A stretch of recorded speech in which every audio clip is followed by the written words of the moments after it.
Well, and you don't have to believe us. Look at what the American people are saying. The polls have made it abundantly clear that they, too, the people think this president has failed.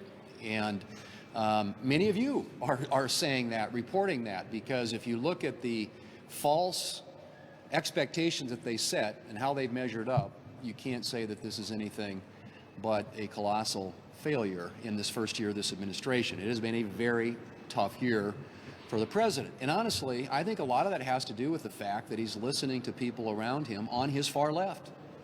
As Senator Barrasso said, he came in here, he was going to be a uniter, and his policies, his rhetoric have been incredibly divisive.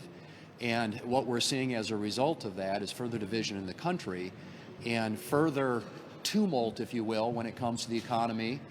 The inflation is at a 40-year high. A lot of that has to do with supply chain issues that could have been solved if the president had been willing to take on some of his entrenched special interests.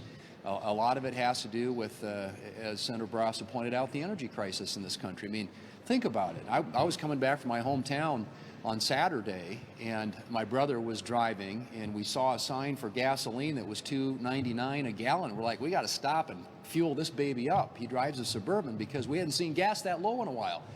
But generally speaking, if you look at where gasoline prices are this year relative to last year, you've seen a massive run-up in fuel prices, which affects every American's pocketbook.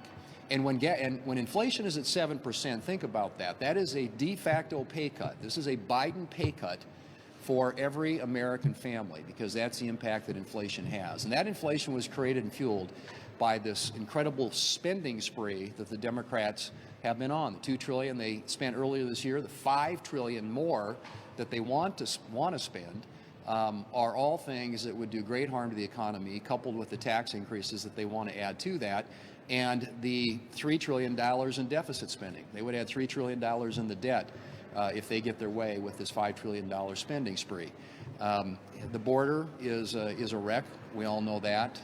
The Afghanistan withdrawal was truly a disaster, which did severely harm, I think, the confidence that our allies around the world have in us, and certainly didn't do anything but tempt our adversaries.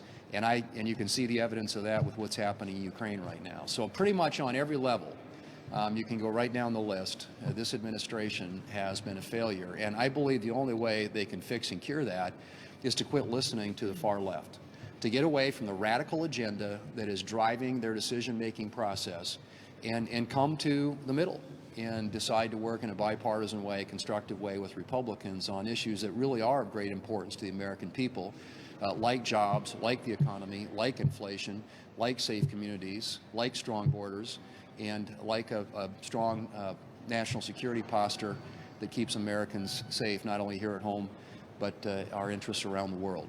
And so those are the things that I think that this president should be focused on. But obviously, if you look at the list and the evidence, it's pretty clear.